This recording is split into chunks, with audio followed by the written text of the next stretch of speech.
Beruwala Fisheries Harbour closed following the detection of COVID-19 patients. 309 COVID-19 patients identified in the country yesterday, 188 from the Palyagoda fish market. How can COVID-19 be controlled in the country? මේ රෝගී පොකුරු අපේ පාලනය තුල තියාගත්තොත් විතරයි අපිට Covid සටන ජය ගන්න පුළුවන් වෙන්නේ. මේක ඊටාම බරපතල තත්ත්වයක්. අපි හැම වෙලේම උත්සාහ කරේ සංචරණය සීමාවන් නොකර මේක පාලනය කිරීම. Post of chairman of the Committee on Public Finance given to the government. Proposal approved by a majority vote in the committee. Trump and Biden face off in final debate before the presidential election.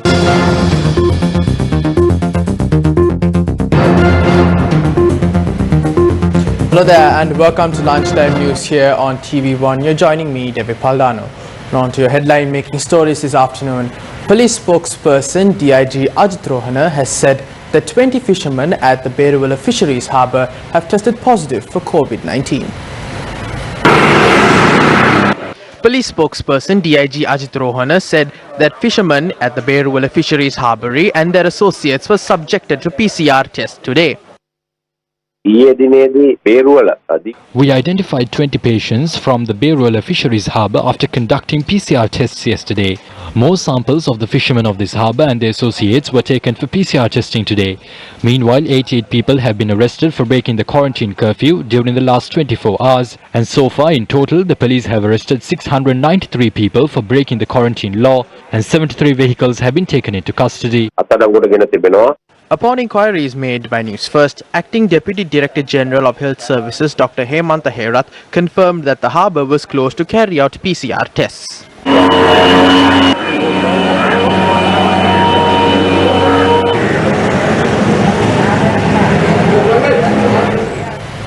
Meanwhile, 309 new COVID-19 patients have been identified yesterday. 188 of them have been reported from the Palyagoda fish market and the remaining 121 patients were from the Minuwangoda cluster. The National Operations Centre for Prevention of COVID-19 outbreaks said that 2,631 cases have been reported from the Minuwangoda cluster as of this morning, out of which 1,328 are apparel factory employees. The remaining 1,303 patients are associates of those employees. Meanwhile, 17 expatriates who were stranded overseas due to the pandemic arrived in the island today and they are to be sent to quarantine centres. Another 281 people who completed the quarantine process are due to leave the centres today. According to the National Operations Centre for Prevention of COVID-19 outbreak, 56,302 people have completed the quarantine process in the country so far. Currently, 8,632 people are undergoing quarantine process in 73 centres maintained by the Tri-Forces. 8,071 PCR tests were conducted yesterday and the number of PCR tests conducted in the country has exceeded 1.5 million. As of this morning, 60 people who were infected with the virus have been fully recovered and discharged from the hospitals. The total number of COVID-19 infections reported in the country stands at 6,287, out of which 2,712 people are being treated in hospitals and 3,561 people have recovered. Meanwhile, the 14th COVID-19 death in the country was reported yesterday. Health authorities have highlighted the importance of abiding to travel restrictions to curb the spread of COVID-19. This is a serious situation. We try to bring this situation under control without imposing travel restrictions. However, some individuals are ignoring the situation and are not understanding the seriousness of this matter. Although those who constantly leave their homes may be asymptomatic to the disease, the elderly and sick members in their families may be affected. If the youth act in a careless manner by leaving their homes unnecessarily, the situation would worsen to an extent in which we cannot minimize the damage. Therefore, we request the elders in society to apprise the youth and the individuals who are acting carelessly about this matter and to support them to stay at home. Otherwise, we may not be able to prevent a countrywide lockdown. Meanwhile, the Government Medical Officers Association has raised concerns over the possible emergence of subclusters containing COVID-19 patients. යම් විභවයක් නිර්මාණය වෙලා තියෙනවා. The identification of patients from various parts of the country may signal the possibility of the emergence of various clusters linked to them. We can win the battle against COVID-19 only if we bring the situation under control. When the number of clusters grows beyond our capacity, it will lead to the breakdown of the healthcare system. Only a few patients were identified from quarantine centers. A majority of the infected cases were from the community. A better approach must be adopted when analyzing these statistics.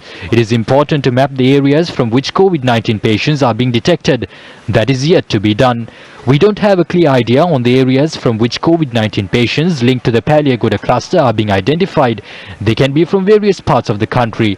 Although these individuals had contracted the virus near the Paliagoda fish market, they had gone back to their homes. Another practical problem has arisen on determining the location in which individuals who underwent PCR tests can be allowed to stay until they receive their results. If they are to undergo quarantine near their homes, it is the responsibility of those facilities to inform the Medical Officer of Health and the Public Health Inspector in the area with the relevant information. If the virus reaches the community transmission stage, we will not be able to protect the elders. The number of patients will exceed the capacity that can be handled by hospitals. Healthcare workers will be exposed to the virus as well. The number of deaths will increase if the virus starts spreading among the community. Another question has arisen on whether COVID-19 can spread through the fish that was sold at the Paliagoda fish market. According to the latest research carried out globally, there is no need to fear a situation of that nature. හොයාගෙන තියෙන පරීක්ෂණ සහ විද්‍යාත්මක දත්ත අනුව එහෙම කිසිම බියක් ඇති කරගන්න අවශ්‍ය නැහැ.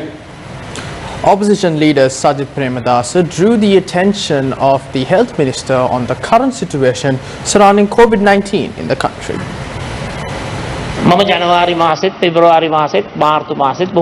Based on the media reports that I received in January, February and March, I made a proposal to inquire about this medicine and to determine whether it is suitable to this country or not. I know that some members of this house are trying to ridicule me using the names of these medicines. This shows their level of intelligence. I am referring to the drugs that are identified as hydroxychloroquine and plaquenil. I wish to table this document in Parliament. The Military Welfare Hospital in Galgamuwa has written to the Regional Director of Health Services in Kunagala on the 15th of October. රෝහලෙන් ලියනවා RDHS office එකට කුරුණෑගල. මොකද්ද?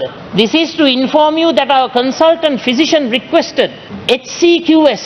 ඒ කියන්නේ මොනවාද? Hydroxychloroquine. 200 milligram tablet for treatment to COVID-19 patients in COVID-19 treatment unit. I shall table this in Parliament. While your faction stirs up jokes using the names of these medicines, the Speaker, this House and the people of this country must know that this is the medicine that they are purchasing as well.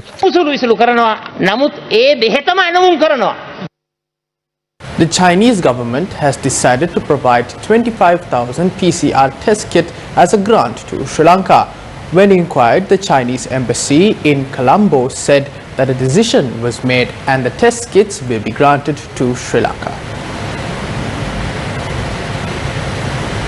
Now in more local news, opposition leader Sajith Premadasa has requested Foreign Minister Dinesh Gunawardena to discuss lifting the US travel ban on Army Commander Lieutenant General Shavindra Silva during the upcoming meeting with the US Secretary of State Mike Pompeo this month.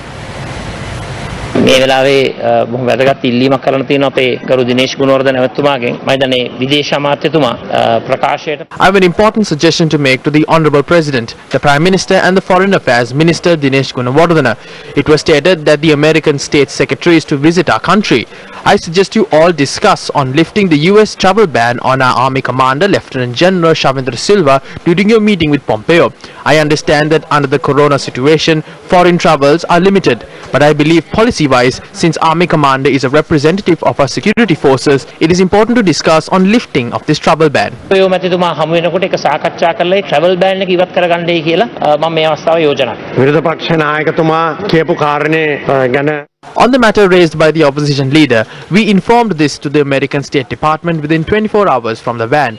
We should not forget that this ban was imposed upon the betrayal of our war heroes by the previous government in Geneva. But after our President Gotabaya Rajapaksa was elected, we made arrangements to revoke this from the resolution and to protect our war heroes. අපේ යුද සැනමවරුන් ආරක්ෂා කිරීමට අවශ්‍ය වැඩපිළිවෙළ ඉවත් කළා තියෙනවා. Zahran Hashim's wife, Abdul Qadir Fatima Hadia, provided evidence to the Presidential Commission of Inquiry probing the April 2019 April 21st attacks for the first time today. Abdul Qadir Fatima Hadia is currently in remand custody and was escorted to the Presidential Commission of Inquiry by personnel from the Department of Prisons. Zahran Hashim's wife, Abdul Qadir Fatima Hadia, was escorted to the Presidential Commission yesterday. However, evidence was not recorded from her. The Presidential Commission of Inquiry decided to postpone the recording of evidence considering the facts presented by the Attorney General's Department. The Attorney General's Department claimed Abdul Qadir Fatima Hadia providing evidence to the Presidential Commission of Inquiry would hamper the process on the legal action filed with court on the 2019 April 21st attacks. Yesterday, Fort Magistrate Priyantha Liyanage ordered for the 6 people, including Abdul Qadir Fatima Hadia, to be remanded until the 4th of November. Zahran Hashim's wife was produced to court yesterday for the very first time by the CID after holding her in detention for 17 months as per provisions of the Prevention of Terrorism Act. A heated argument broke out between MPs Harsha De Silva and Dinesh Gunawardena on the post of chairman of the Committee on Public Finance in Parliament today. රජයේ මුදල් පිළිබඳ කාරක සභාවේ සභාපතිවරයා එම කාරක සභාවේ සමාජික මන්ත්‍රීවරුන් අතරින් කාරක සභාව විසින්ම තෝරාපත් කරගනු ලැබිය යුතු කියන යෝජනාව මම ඉදිරිපත් කරනවා. විපක්ෂයට තියෙන්නේ කාරක The opposition holds the post of chairman only in one committee. We are not afraid of a vote. We are talking about democracy. According to this document, the Committee on Public Finance shall consist of 11 members nominated by the Committee of Selection, provided that the chair shall be a member of the opposition. Shouldn't democracy prevail in Parliament? Are you scared of that? I have been nominated as the chairman of that committee. Are you afraid of me? තීරණය කරනවා කියන්නේ එහෙම ප්‍රජාතන්ත්‍රවාදයක් තියෙන්න එපා මේ පාර්ලිමේන්තුවේ. අයි බයද? Standing කමිටි එක ගත්ත තීරණයක්. මාව ඉදිරිපත් කරලා තියෙන්නේ සභාපති හැටියට යෝජනා කර. අයි මට බයද? මට බයද? මාව ඉදිරිපත් කරලා තියෙනවානේ සභාපති හැටියට. You don't know what has happened in the committee. No. How can you say we are anti-democratic? We are acting according to democratic principles. ඔව් නලින් බණ්ඩාර පැහැදිලි කර දෙන්න මට කියන්න. Standing Order 121 clearly outlines matters concerning public finance. As the Speaker, if you do not abide by these standing orders, burn this document. ඒකනේ Harsha D Silva මන්ත්‍රීතුමා මත කළේ. ඔබතුමා මොකද්ද ඔබතුමා කතානායකතුමා විදියට මේ ස්ථාවර නියෝග අනුගමනය කරන්නේ නැත්නම් මේක කිලි තියන්න. කාරක සභාවේ තීරණය. කාරක සභාවේ තීරණය ක්‍රියාත්මක කරන්න කියලා. ඒ නිසා I put this matter before the committee. මම ඉදිරිපත් කරනවා මේක සභාවට සභාවේ අනුමැතියට ඉදිරිපත් කරනවා. දැන් ඒ නම යෝජනා කර Dinesh Gunawardena is trying to change the regulations to prevent me from becoming the chairman. Do not do that. Grant us that right. The government has a 2/3 majority. එම කරන්න එපා. මේ කාරක සභාවේ මේ අපිට දීලා තියෙන අයිතිය ලබා දෙන්න. තුනෙන් දෙකක් ඔබතුමන් ළඟ තියෙනවා. මේ ප්‍රශ්නය කතා Under the previous parliament, the president, prime minister, opposition leader, chief opposition whip acted as one. At that time, we were not recognized as the opposition, although we had a majority. Therefore, allowed the faction that has the most seats to decide on the matter. බහුතරයක් හිටපු විපක්ෂය හැටියට අපිට අපි පිළිගැනීමක්වත් නොදෙන මේගොල්ලන් ඒ කටයුත්ත කරේ. ඒ හින්දා කරු කතානායකතුමනි බහුතර മന്ത്രിවරුන්ට ඒ කැමැත්ත දෙන්න. Aren't you ashamed of this? When the owner votes in our favor, you must be ashamed of that. Resign and go home. ඔබට ලැජ්ජ වෙන්න ඕනේ. ඒ වෙච්ච ඉරේට ගෙදර අස්සලා ගෙදර යන්න. හරි ඡන්දේ. Be silent to conduct a vote. දැන් ඉස්සද්ද වෙන්න. ඡන්දෙට යන්න.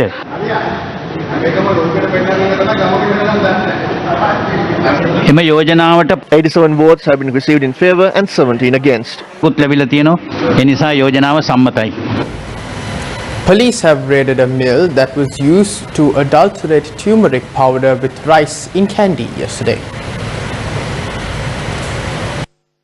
The raid was set in motion in the Devulagala area upon information received by intelligence officers in Kandy. Police said the suspects had been using rice to adulterate turmeric powder at the time of the operation. Accordingly, 82 kilograms of adulterated turmeric had been seized by the police. The owner of the mill and 3 employees were arrested during the raid. A questioning carried out on the suspects revealed that adulterated turmeric had been sold to shops in Dambulla, Kalmune, Kegol, Mavanella and Katankuda areas.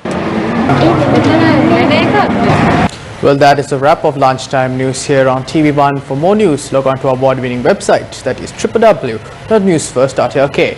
For the Newsfirst team, I'm David Paldano. Take care.